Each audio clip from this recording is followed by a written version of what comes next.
Hello, welcome to a special crochet lesson. Today we are doing Tunisian crochet. So I posted a reel of this on my Instagram about a week ago and tons of people were very interested in it. So I thought that I would do a video on it. So this is a Tunisian hook. It's also called an Afghan hook. It looks like a knitting needle with the end there at the bottom, but on the top it's a crochet hook.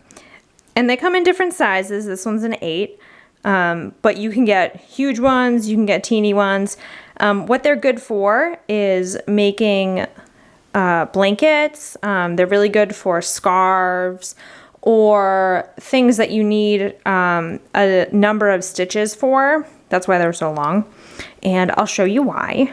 So this is a project that I'm currently working on for myself, or, you know, it's actually going to be donated, but that's not the point.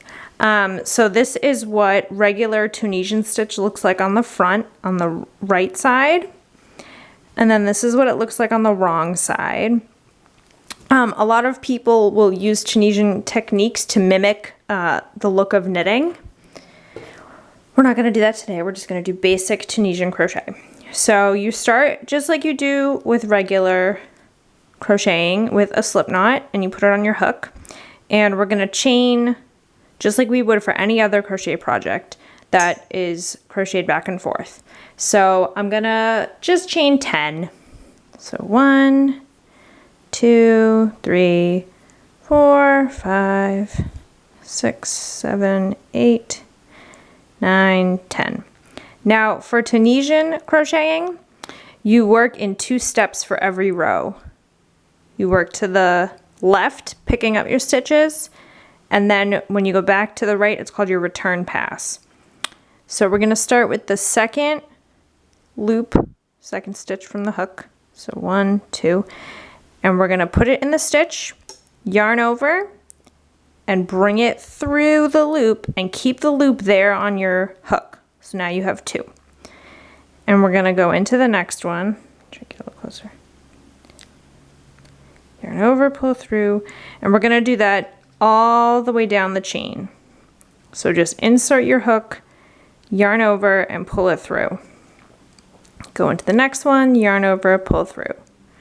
We're going to do that all the way down till we get to the end here. All right, so we have 1, 2, 3, 4, 5, 6, 7, 8, 9, 10. 10 stitches here. So we've finished the first half of this row. So we've gone all the way to the left. Now we're going to start our return pass going this way. So how you do a return pass is you yarn over and you just pull the loop through the first stitch on your hook here. Then you're going to yarn over and you're going to bring it through 2. 1, 2. Just like that. And then we're going to yarn over, bring it through the next 2. Yarn over, bring it through 2. And we're going to do that all the way back down. So we're just yarning over and bringing it through 2. Yarn over, bring it through 2. You're going to do this until there's only 1 stitch left, 1 loop left on your hook. And then that's the end of that row.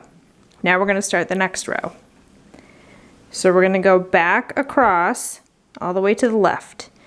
Doing the same thing, we're going to put a hook in a stitch, pull it through a loop, and then just keep it on our hook. So we made these little vertical posts here, so that's what we're going to go into. We are not going to go into this first one here that's closest to your hook. We're going to start with this second one here. So we're going to just put it through that loop. So you only just want 1 piece of yarn. If you have more than 1 loop, you've gone through too many layers. You just want the 1. We're going to yarn over, bring it through that loop, keep it on our hook. So now you can see the next vertical post right there. I'm going to go through just 1 layer, yarn over, pull through. So now we have 3.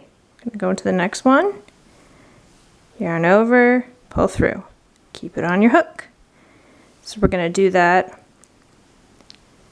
all the way back across.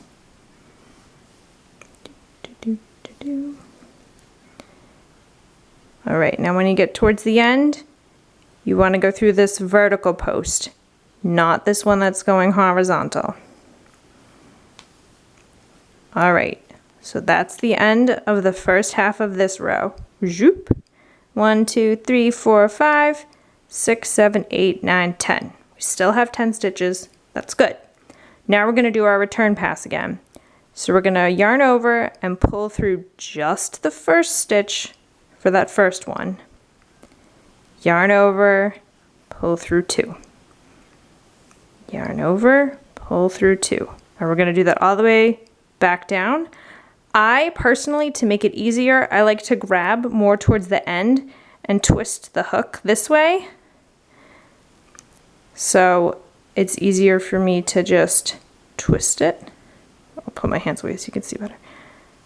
So I can just twist it, twist it, twist it. That's faster for me. You do it however you want. And that's basic Tunisian crochet. You just go back and forth until your project is as long as you need. And happy Tunisian crocheting!